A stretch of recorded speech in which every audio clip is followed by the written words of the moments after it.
Bonjour, dans cette vidéo nous allons utiliser le logiciel GeoGebra pour mettre en évidence une propriété concernant la somme des mesures des angles d'un triangle. C'est l'objet de l'activité 2, chapitre 8, manuel Maxi Math, première année collège. Nous allons représenter un triangle quelconque, ABC. Ensuite, à l'aide du logiciel, nous allons mesurer les angles de ce triangle, BAC, donc voilà la mesure, l'angle ACB, voilà sa mesure, et l'angle CBA, voilà sa mesure.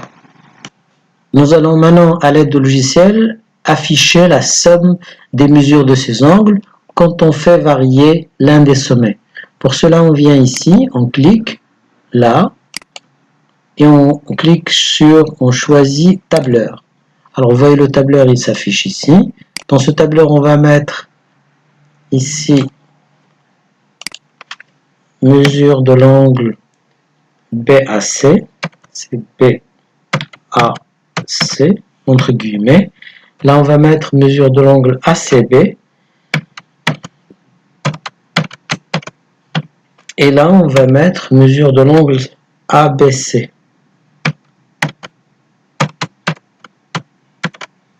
Toujours entre guillemets. Ici, dans cette cellule, nous allons écrire somme.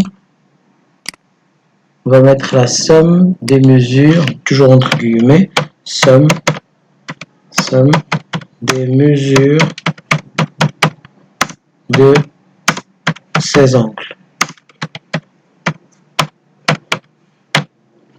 Somme des mesures de ces angles. On va déplacer ce graphique, on va le déplacer ici. Bon, ça on peut fermer parce qu'on n'en a plus besoin. Voilà. Et là, on va élargir cette cellule. C'est bon, c'est clair maintenant. Alors, mesure de l'angle A ou l'angle BAC, le logiciel appelle alpha.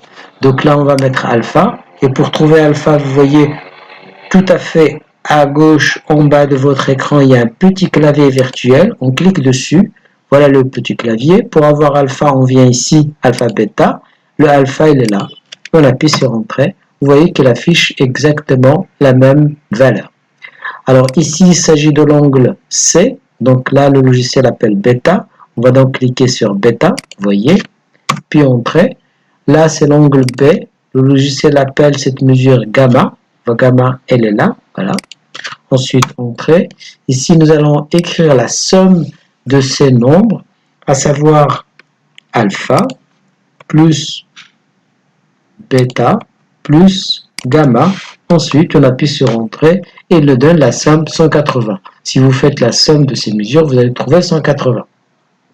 Nous allons voir est-ce que c'est valable que pour cette figure représentée ici, ou bien c'est valable pour n'importe quelle autre position des sommets de ce triangle. Pour cela, nous allons faire varier par exemple le sommet A. Vous voyez que les mesures des angles changent, mais que leur somme reste tout le temps 180 degrés. De même, si je change la position du sommet B, vous remarquez exactement la même chose. La somme reste constante, bien que les mesures de ces trois angles varient. Alors maintenant, pour le point C, la même chose, la même remarque, on obtient encore la même somme. On peut donc affirmer que dans n'importe quel triangle, la somme des mesures de ces angles est égale à 180 degrés.